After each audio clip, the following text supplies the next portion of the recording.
A lot of people think you should have ultimatums in a relationship to get what you want, ask for it and demand it and require some things. And I'm saying no. So I have 5 reasons why you should not have an ultimatum. My name is Danielle DeVita, and I'm a relationship and femininity coach. My goal is to help both men and women be in relationships that's best for them. I have been married for 13 years, and I'm going to give you some tips on why you should not have ultimatums in a relationship. So stay tuned.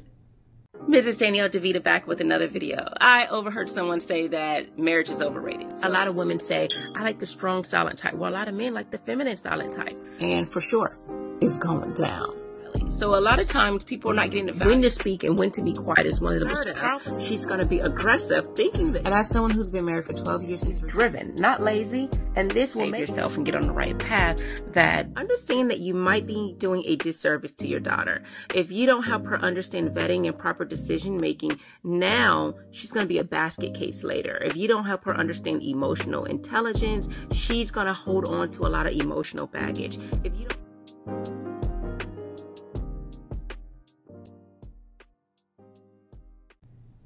Okay, so let's get started.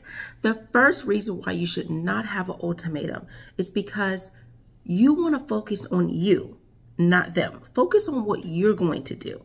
So the whole idea is, if you're met with a crossroad, when you're met with a situation that is what many people call deal breakers or a boundary issue, you're going to say, this is something I do not like.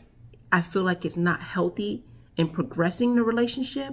So if it continues, I'm going to have to step out of this relationship. I can't be in a relationship while this boundary is continued to be crossed.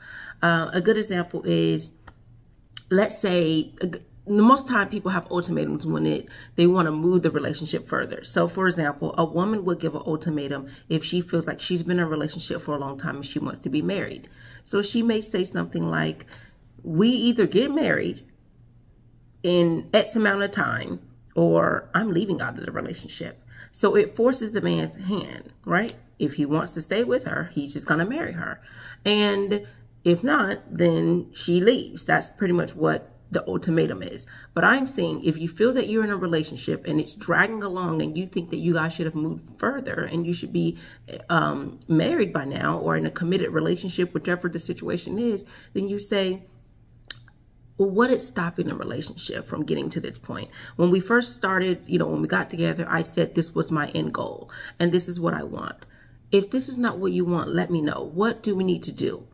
And if not, if there's nothing we can do to salvage it, I don't want to waste any more time in a relationship. I'm going to have to leave the relationship. So you're seeing what you would do. You put the focus on you, right? And that brings me to number 2.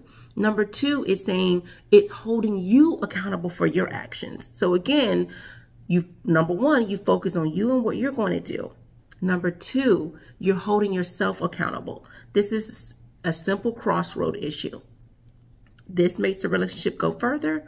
This makes the relationship, come to a halt. So you're saying not what they're going to do or what you think they should do, but what you're going to do. It holds you accountable for the decision that you make. What are you going to do now that you're at this crossroad? Now that you're at this deal breaking point, what are you going to do? It holds you accountable. It also holds the other person accountable because it's forcing them to make a decision. They're still having to make a decision. You're not forced. The only difference here is you're not forcing them to make a decision. An ultimatum is forcing them to make a decision. When you say what you're going to do, it forces their hand to say, you know what? This person is right. The only thing that's driving me is fear, or it helps them resolve within themselves. It helps them come to the conclusion, you know what? She's asking for a committed relationship and I'm going to tell her why I can't give it to her. And if I can't tell her why, then you know what? She part ways. So either I do something different if I want to keep her on, or I let her go. So again, both people are making their own independent decisions, free from pressure. This brings me to number 3. You don't want people to feel pressure, because then it's going to be like, oh, you only did it because I told you to, not because you wanted to. Who wants someone to marry them because they felt pressured to be married? than they wanted to do it because they love the person. So you don't want to put yourself in a position where a person is doing something out of pressure. What's going to happen? They're going to start to resent you. And resentment is a huge thing that breaks down a relationship. I said it many times. The lack of respect, the lack of trust, and resentment issues can break down a relationship. And we don't want that. Number 4, you don't want that person to call you out on your bluff. So what if you say, you need to marry me or I'm leaving? What if they say, no? Well, then you can leave. What will you do? Are you going to go back on your word and say, oh, well, no, we can just stay together and work it out? See, then that person loses respect for you because then you were all talk and no action. Then or you be in a predicament where you leave a relationship and, you know, maybe it was you were just calling them, you thought that they were bluffing and you got the short end of the deal. Maybe you thought that. Now, if it was time for you to leave, then it was time for you to leave and good riddance altogether. But a lot of times we leave relationships and we could have salvaged a relationship if we didn't have ultimatums. Sometimes people, it's not even that they didn't want to marry you or whatever the issue is, but they don't like being told what to do. So they will, you know, be the contrarian in that particular moment, just to say the opposite of what you want, to let you know you're not going to bully me into doing anything. You're not going to pressure me into doing something I don't want. So now that was just the example of marriage. But there's a lot of things like, you know, you either stop being friends with this person or else, or you start doing this or else. So a lot of times people have that resentment and it messes up the relationship from being pressured. You're not holding yourself accountable because then what happens is you're looking at this person as they did this, they did that. But what about you? What about the decisions that you made? So, you know, again, so like number 1, focus on you instead of them. That's the whole point of ultimatums. You're saying what you're going to do if you're not getting what you need, what you deserve in a relationship. A lot of times people use I deserve in a way that is not appropriate. Everyone deserves love and respect. Whether you think it or not, everyone deserves some level of respect. And they deserve to be loved. If you don't love them, let them go. If they don't love you, let them go. If you don't respect them, let them go. If they don't respect you, let them go. Like, so everyone deserves to be with the people that's right for them, that's going to show them love and respect. I'm with my husband and I love him and I respect him. And I'm not with him because this is the business transaction. No, he's my partner in life. He's the person I have children with. So let's get on to number 5. Number 5, I remember my mom was telling me that her mom, my grandmother, said that I can show you better than I can tell you. And that's how it should be. You don't make ultimatums by telling people. You show them. That's what gets people to change.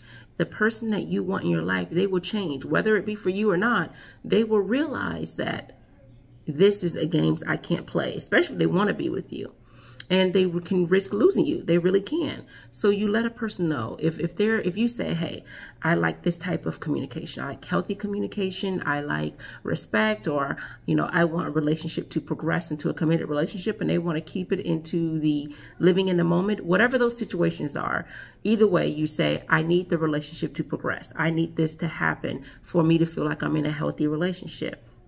If they don't want to do it, if they say no, if their actions say no, then you show your actions by, after you've already said, I can't be in a relationship like this, then the next time it happens, you can do less talking and more leaving. And when they go, where are you going? Well, I told you before, I want to be in a healthy relationship. Since the relationship is still unhealthy, I'm going to leave. But you keep doing you, but I'm going to have to leave. Take care of yourself.